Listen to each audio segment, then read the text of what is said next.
At night, the sky becomes visible. The darkness, the muting out of everything else allows the stars to finally shine through, to make their presence known. And during the day, conversely, one cannot see those stars, but the world around him on the ground becomes illuminated. It's a push and pull that seems to work perfectly. And I think there's something poetic about the partnership existing between the big picture goal and the small steps required to bring it to life. As one of my favorite sayings goes, keeping your head in the clouds and your feet on the ground. Because here's what's interesting. If one were to only look up at the goal, she'd be consistently reminding herself of the ideal without taking the necessary steps to get there. And if one were to only look down at her feet, well, her steps would eventually become aimless. And it's that duality, right? The need to both reassure yourself you can see the stars, as well as use the world around you to pull yourself closer to them, that changes things.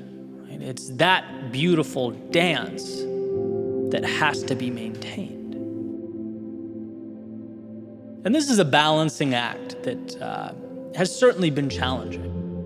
Sometimes the pendulum swings way too far one way, sometimes way too far the other. But in a perfect world, you want it gravitating towards the center. I remember just starting the YouTube channel almost a decade ago, having, big multi-million subscriber goals, but completely lacking the systems and everyday practices in place that would walk me towards that finish line.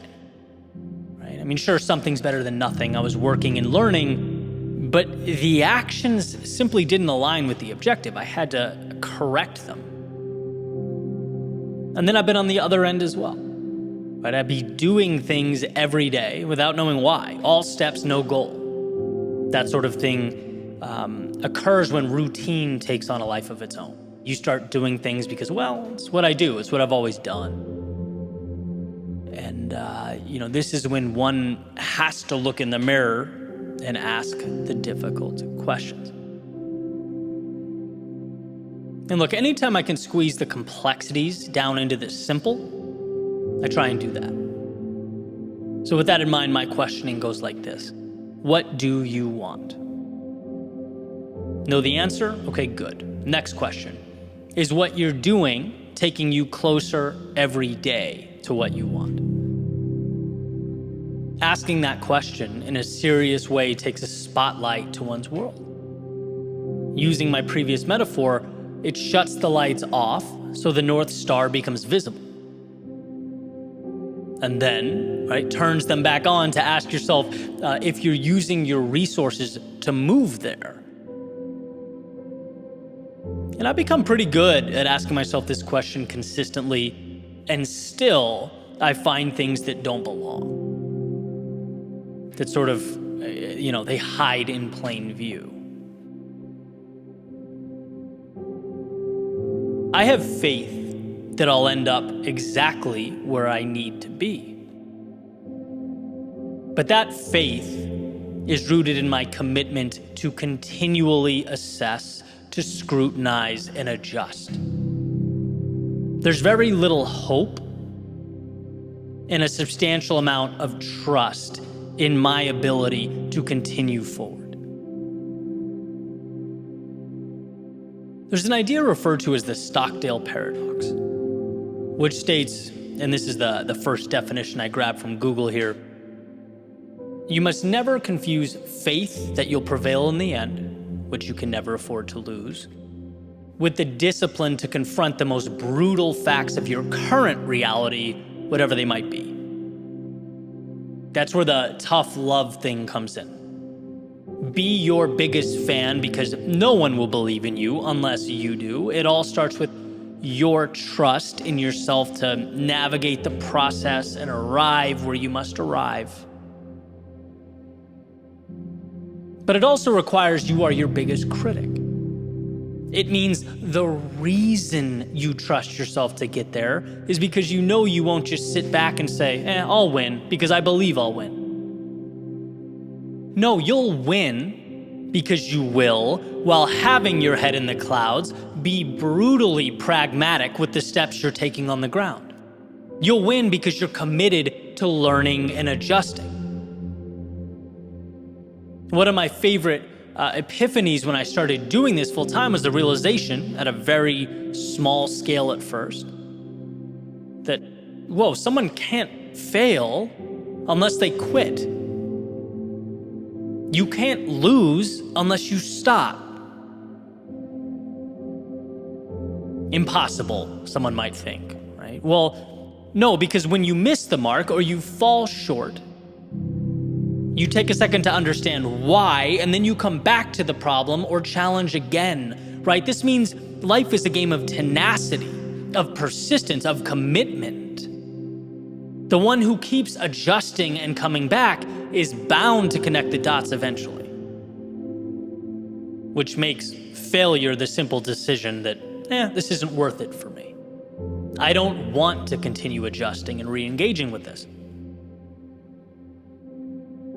And look, hey, depending on the situation, that may be the move, right? There have been things in my life where after sufficient trial and error, sufficient data, I've said, this doesn't align with who I am or what I want. I'm going to walk away and pivot to something that does, right? But the key is knowing that it is a decision. To not reach a particular goal is a choice to no longer attack it relentlessly. And so when you feel lost or defeated or even frustrated with the process, try that line of questioning. What do I want?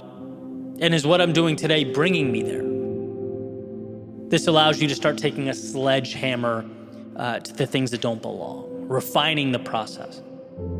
And sometimes walking away from the things that are no longer in the scope of who you want to be and where you're going. But the power is in knowing, it's in understanding that your footsteps, the little actions of your day-to-day, they are incredibly powerful. But most of all, when you are methodical with them, when they're pointed in the right direction. So pick your stars carefully and own those steps that take you towards them. Failure is not a sickness you catch. It doesn't fall on your head like a piano in those old cartoons. It's a choice. Meaning, in positive terms, as long as you are committed to learn, reapproach, and repeat, you will find yourself atop the mountain. As long as you're willing to evolve, you will ultimately arrive.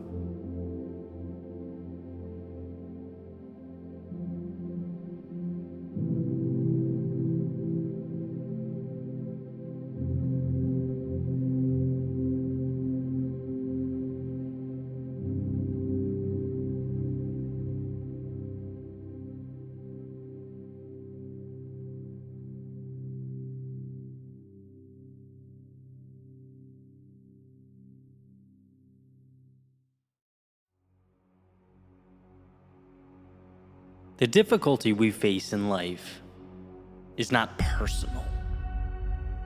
If you remember this, you disarm every adversary, obstacle, every complication you'll ever face. So, quick story. Recently, I was renewing a lease for my apartment. Something that usually is pretty simple, right? Only this time, things were not simple. Confusion, chaos, misunderstanding after misunderstanding. I received emails and letters saying, you need to provide these documents in order to renew. You need to have XYZ information submitted to us ASAP. And I'm sitting here thinking, guys, you have all this info, right? I've lived here a year, same guy, let's put two and two together. And after a while, I started to get truly annoyed. eventually to the point of taking it personally. So I stopped what I was doing and go down to the front office thinking I'm going to go scorched earth here. I really wanted to emphasize how absurd and ridiculous all this was. I opened the door and just kind of stop in my tracks. First thing I see is a crowded room filled with tenants asking for things, making requests, looking for info. And the people that worked there were so patient and kind, running around doing their absolute best to make everyone happy and get everything done. And almost immediately I realized, Eddie, you made this about you. This is not in any way about you. Basically, I created this fallacy that because things weren't working the way I wanted them to, then there must have been some universal resistance, right? There's an idea I heard a while back that very rarely steers me wrong. It's that two things can simultaneously be true at once. So in this case, is there opportunity for these guys to tighten up a bit, bring more clarity to their operations and best practices? Yeah, certainly true. But on the other hand, was building this up as a them versus me match in my head dumb and counterproductive? Yes, also true. The world will always provide adversity, right? That's not news to anyone. It's just what the world does. That adversity will take 1,000 different shapes and appear in infinite number of ways. But here's the deal. Life is neutral. Things just happen. They aren't good or bad. They just exist in the ether. We, as storytellers, decide to put a charge into things. We decide whether it's happening to us or for us. We choose. And that's the takeaway here. There's power in remembering not to take things personally in any aspect of life. Because when we do, we actually lose our grip on reality. We become emotional and not rational. And this is visible everywhere. Right? Take rejection, for example, something we all deal with. It's not personal. The person on the other end is thinking about themselves. They're locked in on their own incentives. They're not thinking about you, and however you feel about this, it's just the truth. So assess the situation. Sure, maybe find some areas where you can improve and carry on. Being mistreated. Again, not about you. As the saying goes, hurt people hurt people.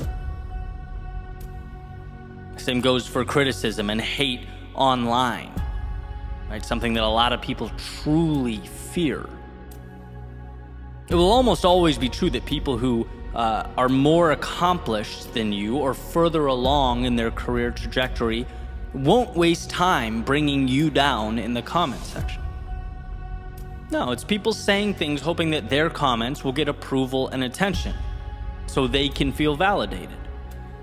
Their actions are being carried out for, ready for this, themselves. And to misdiagnose or take it as a shot to the heart, well, that's creating a battle scenario that doesn't need to exist. It's not them versus you, it's them versus them. You're just in the crossfire. Now, does this perspective or point to not take things personally mean that we abdicate personal responsibility? Does it mean we say, well, it's not me, it's the world, so not my problem? No, of course not. Right? This perspective gives you the power to do the right things and the necessary things because you understand that the problems you face are not a giant indictment of you as a person. Getting angry creates a scenario where, you reallocate your energy from doing what's best for you to instead being mad at him or her or this group or that circumstance or the world in general. Bad things happen, and by the way, they happen to everyone. Everyone gets rejected at some point. Everyone gets let down by people close to them at some point. Everyone loses their way at some point.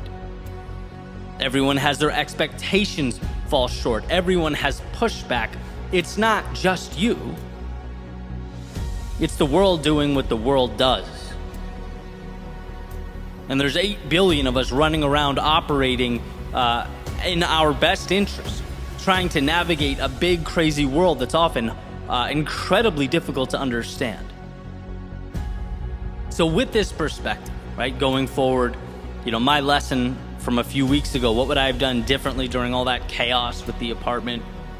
A handful of things. Right? First of all, remind myself that in the grand scheme of things, it's trivial. It's just not that important. 2, understand incentives. Right? These folks aren't trying to make things hard for me. They're trying to do their jobs well so they can live their best lives, which brought their attention to other things. It happens. And 3, when you're calm, you can actually solve the problems at hand.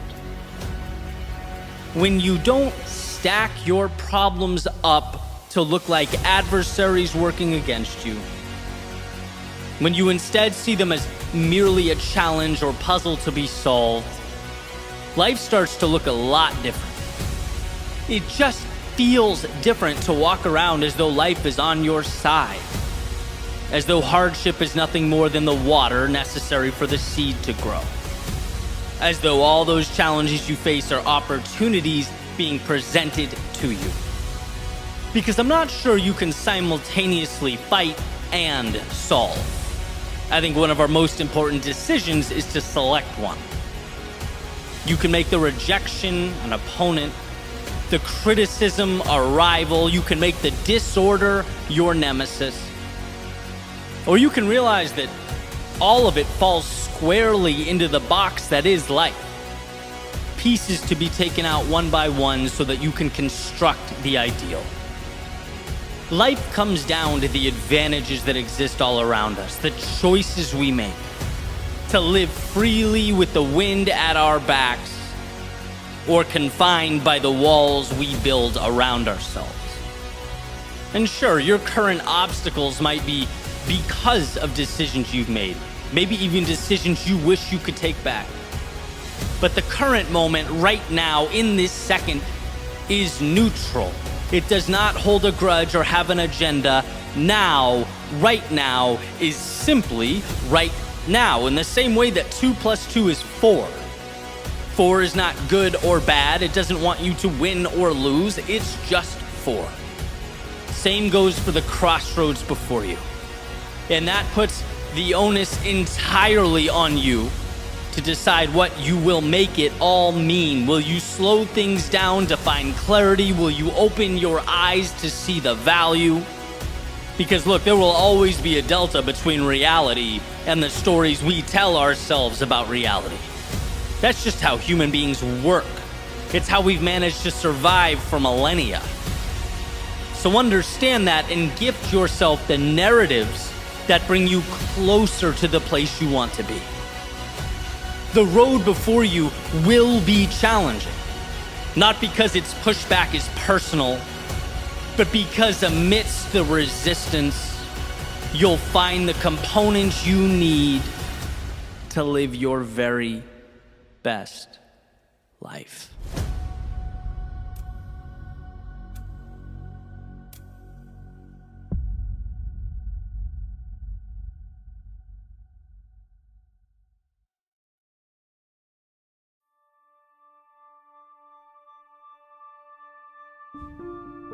Of all life's lessons, it's my relationship with what it means to suffer that's transformed my reality.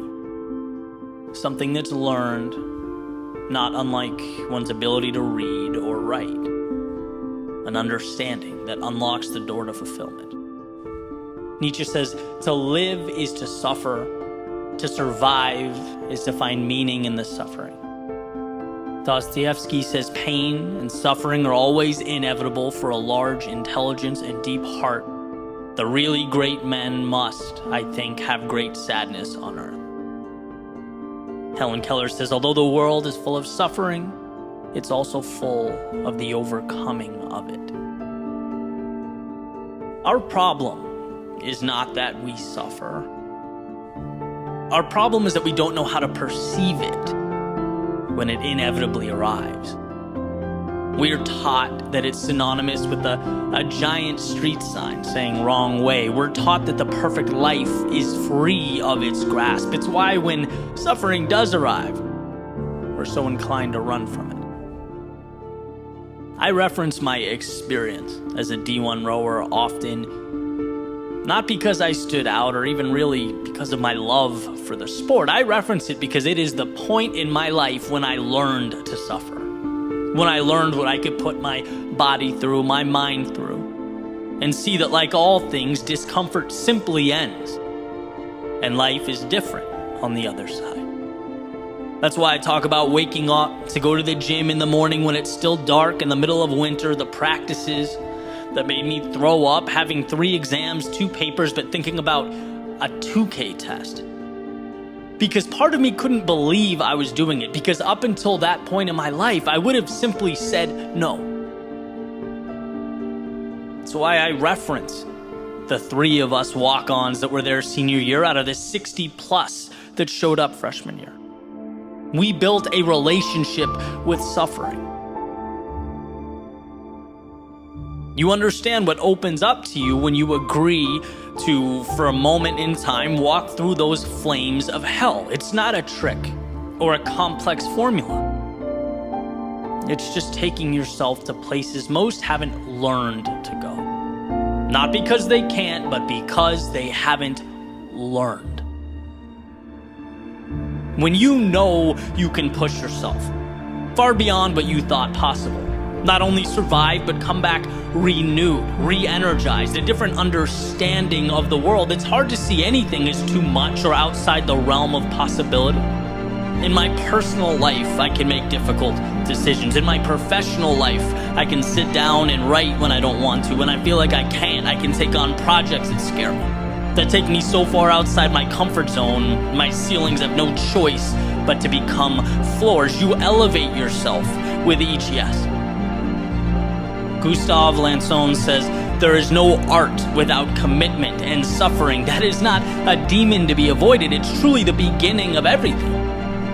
Jocko, he says, discipline equals freedom. Well, what is discipline? If not one's ability to accept and harness suffering, to teach yourself not to step back, but forward into it, into the chaos, into the disarray.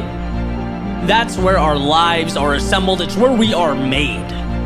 And so my message is where you would once say no, dare to say yes. Even if it's a footstep, a moment, one toe in the water, teach yourself that the very discomfort you've been running away from, that most run away from, will be the reason your life transforms. Change isn't a miracle.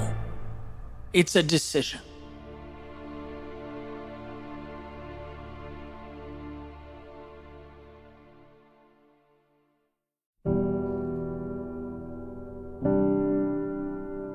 Sometimes the moment has a way of appearing bigger than it really is. A facade. Let me explain. There was this kid when I was in first grade. Let's just call him Mike. And what Mike would do was follow us all around the classroom and outside at recess. Would constantly look for reasons to quote-unquote tell the teacher on you. Right, dude was an absolute menace. I'm 35, and I still remember Mike. My buddies and I would be, playing basketball outside. Maybe just learn some awesome 4-letter words. Would love to give him a test run, but no, not if Mike was around.